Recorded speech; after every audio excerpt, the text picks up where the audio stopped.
Take 3. I'll start this video again. I yawned twice. Very tired today. I don't sleep, mate. I had a chance to sleep today and the kids took it away from me. So when I woke up, I said, I've got to do a YouTube video, which is code for I need some peace and quiet. But today, it's a good day for a YouTube video. Big talking point. The stoppage. Now, last night, I watched the fight live, and I never watched it again till this morning. I haven't watched the full fight this morning, obviously, but I watched the stoppage. So as I'm watching the fight last night, and around 10, you're thinking Wardley's going to finish this in 11. And as I'm watching it live, I'm thinking Parker needs to really... When you hurt like that, you don't want to be throwing back too much because you're leaving yourself open. But I'm thinking you have to start throwing back or he's going to stop it. So Wardley puts his punches together. And while watching it live, at the time of the stoppage, I thought, I didn't badly hurt the round before. Parker's not really throwing much back. I'm thinking...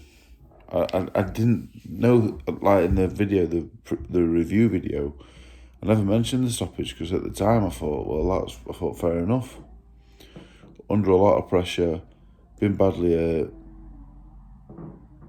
he's under a lot of fire, fair enough. I saw a lot of the comments last night, so I watched the stoppage back this morning, and I think poor stoppage is a strong word to use, Paul. I don't think it was the correct time to stop the fight, I would say. I hate saying like that was poor or bad, but it wasn't. It was the wrong time to stop the fight. I think Parker was 6 up, 2 up, and it was level. So he was winning the fight, no matter where we think it might have gone. He was winning the fight. He's Josie Parker, one of the toughest, most experienced fighters on the planet. And Fabio Wardley was looking like he'd started to tire a little bit from the pressure being putting on. So I have to say, I think he stopped it at the wrong time. I don't want to speak negatively on him and say he did a bad job, because watching it live, I didn't actually think it was a bad stoppage at the time, but having watched it back, Wardley, he was missing a lot. I think Parker rode the worst of it, to be honest. So I'm not going to say bad stoppage or bad referee, bad man. I'm just going to say, look, I think he stopped it at the wrong time. But having watched it live, I thought, fair enough. So maybe the referee's in the middle of it and thought, a lot of pressure here on a fellow that's just been badly hurt.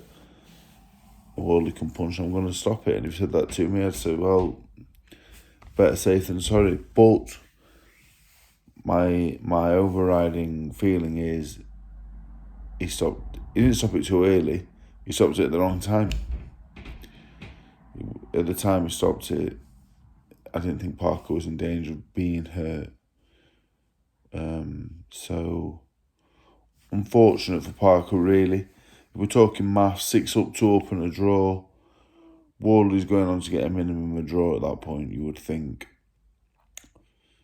I thought it was a brilliant fight. I thought it was brilliant.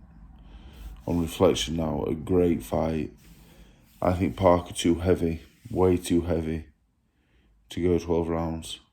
And Wardley is just an unbelievable athlete and tough, big punching man. Handful for anybody. So yeah, that's my review of the stoppage. I think I reviewed it about 8 times. I think I said it 8 times. The wrong time. So it's just the wrong time. He'll get some stick, but yeah, at the time. Anyway, I've done it 8 times. And I say it, I do it all the time. Anyway, the rest of the card, the chief support, Uldadaj and Rolly Lambert, I think he was called. Oh, it was poor, really. As far as chief support on pay-per-view goes, probably the worst. Me and David Price, probably the second worst. Poor, though, really poor. Just didn't get it, really.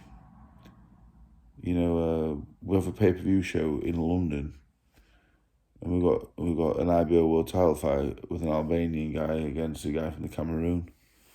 I just thought it was just very out of place. I just didn't get it, really. Didn't understand it. You know, you could have got a massive ticket seller from London in a big fight, because Frank Warren's got an unbelievable stable. Could have had, I don't know, really. Could have had anyone in that spot, really. It's chief support on pay-per-view. That's fucking huge. Give it to one of the big names in your stable. A London guy in London. It didn't make sense, and the fight was terrible, which didn't help either. It wasn't a good standard. Pat Brown would have beaten both, one after the other. It was just odd, wasn't it? I thought it was odd, me. I thought, what's the first round? I just thought, what? This is not chief support. Like, this, what is this? What am I watching?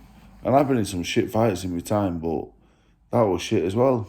I thought, not being disrespectful, I just thought it just didn't make any sense. None of it made sense. I just didn't get it. 12 rounds it was. I was just sat there and I just thought, oof. It was a tough watch, but congratulations, new IBO World Champion. The other fella's tough and hard. They're not bad fighters, but it just didn't make sense to where it was on the bill and that, and just everything about it. Didn't get it. Ezra Taylor, Steve Woodall. Woodall's a tough guy, good fighter. Taylor's getting better, I think. I don't think he's got the most experience in the world. I was impressed. I thought he was good. If he was to fight Edmondson, I'd make Edmondson the favourite. I rate Edmondson. I think he's very, very good. I think he's clever. He can box. He can fight. I like Edmondson. I think he's a really good fighter. But Taylor, I'm impressed. He's getting better every time. So he impressed me a lot. I thought he showed a lot. Quartermain, Royston Barney Smith. I like Barney Smith a lot. I think he's good, actually. For 21 years of age, he's good. Quartermain's a good, solid fighter. Whereas Quartermain in the super feather rankings in Britain, I think it's a big step from Quartermain up to the top, in my opinion. I wouldn't go like what would be the next step. People would say Bellotti. I don't think so. Bellotti's a few levels above that, I think. But I like Barney Smith. He's good. He's fast. He got a bit of everything, really. He got a bit of everything. I like him. I think he's good. Yeah, very good. But the next step will be interesting. Mitchell Smith, Arnie Dawson. I'm off of Mitchell Smith. Been out a long time. I remember watching him. He watched Peter Cope 11 years ago. He won the fight. Did well. Dawson. He's got a bit about him, Arnie Dawson. He has a bit about him. He's tough. He's big. He's tough. He's game, but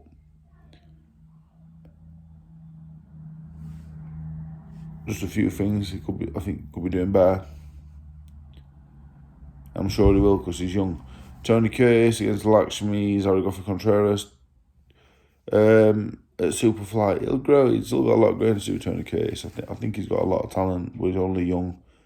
I think he's still growing, so I think he'll get a lot better. Hassan Jake Pollard was the only fight I missed. Jimmy Dean Woodard from Sparta. Sparta's a good journeyman, very good. I think he's Estonian.